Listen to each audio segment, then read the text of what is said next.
तर नमस्कार भावांनो, माझ्या कानावर एक बातमी आली की एका मुलीच्या चक्करमध्ये एका मुलानं आत्महत्या केलेली आहे. तर मला एवढंच सांगायचं आहे की बाबा, पोरींच्या एवढं आधी तुम्ही जाऊ नका की तुम्हाला स्वतःच्या जीवापेक्षा जास्त त्या पोरीचं हे असेल. आणि विषय असा आहे की आता बघा, त्या मुलानं आत्महत्या केली तर फरक ना त्या पोरीला पडतंय.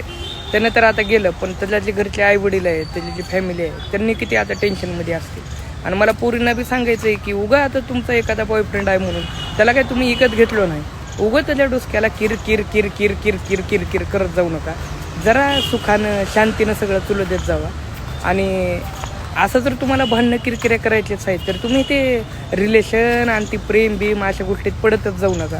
आणि भावांनो, तुम्हाला परत एकदा सांगायला अशा किरकिरी पोरींच्या नादी लागू नका आणि मस्त हॅप्पी जगा. एकटं जगलेलं परवडलं, पण आता ही जीव गेला, आता ही याच्यात किती आता वाईट घटना आहे म्हणावं लागेल आपल्याला. त्याच्यामुळं आनंदी राहावा, असे चुकीचे निर्णय घेऊ नका, एवढंच मी तुम्हाला सांगेल. धन्यवाद.